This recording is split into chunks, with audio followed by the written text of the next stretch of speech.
आज ही Doubtnut app download करें। Doubtnut पर होगा अब आपके सभी मैथ्स, केमिस्ट्री, फिजिक्स और बायोलॉजी डाउट्स का सफाया। बस अपने क्वेश्चन की फोटो खींचो, उसे क्रॉप करो और तुरंत वीडियो सोल्यूशन पाओ। Download now.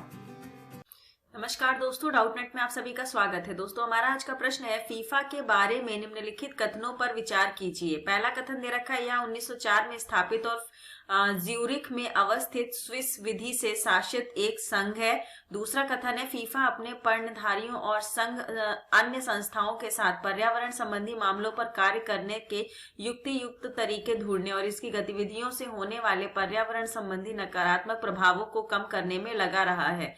आपसे पूछा जा रहा है, नीचे दिए गए कूट का प्रयोग कर सही उत्तर चुनिए।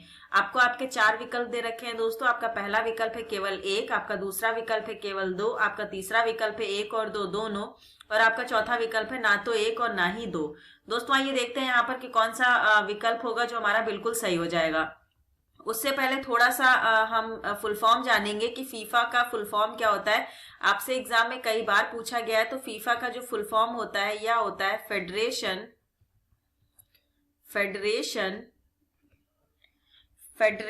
इंटरनेशनल डी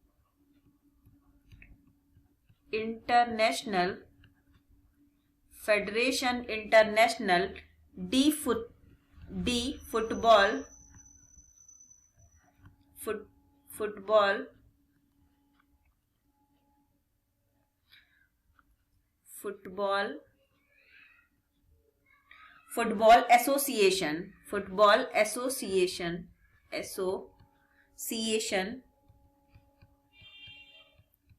ये दोस्तों क्या होता है, ये फीफा का फुल फॉर्म होता है, जो आपसे कई बार एग्जाम में पूछा गया है। तो ये आपको थोड़ा सा ध्यान रखने योग्य बात है। और जो फीफा का हेडक्वार्टर होता है, जिसको हम बोलते हैं मुख्यालय, जो फीफा का हेडक्वार्टर होता है, मुख्यालय होता है, इसका मुख्यालय कहाँ है? ज्यूरिख स्विट्जरलैंड में है। कहाँ है? ज्यूरिख जो कहाँ पड़ता है हमारा? स्विट्जरलैंड में है आपका, स्विट्जरलैंड। ये आपका मुख्यालय भी आपने पता कर लिया कि आपका मुख्यालय कहाँ पर है। तो फीफा का फुल फॉर्म जो होता है federation international D football association है, और इसका हेडक्वार्टर जो कि मुख्यालय जो है वो है ज्यूरिख स्विट्जरलैंड में है। अब आइए देखते हैं, जो हमारे 2 कथन दे रखे हैं, ये इसमें से कौन सा कथन सही है। तो अगर हम बात करें, यह 1904 में स्थापित और ज्यूरिख में अवस्थित, अभी आपने पढ़ा, ये देखिए ज्यूरिख आपका लिखा हुआ है, अवस्थित स्विस विधि से शासित एक संघ है, बिल्कुल सही दे रखा है आपका।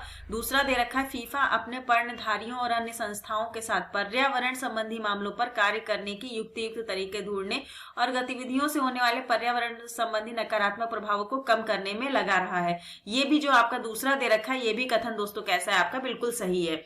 तो इस कारण से जो हमारा विकल्प सही हो जाएगा वो दोस्तों आपका जो सी विकल्प दे रखा है, आपका 1 और 2 दोनों सही हो जाएगा। तो यहाँ पर आपका सी विकल्प जो होगा वो बिल्कुल सही हो जाएगा। धन्यवाद दोस्तों।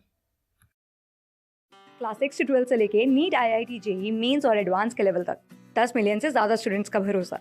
आज ही डाउनलोड करें डाउटनेट ऐप या व्हाट्सएप कीजिए अपने डाउट्स 8400 400 400 पर।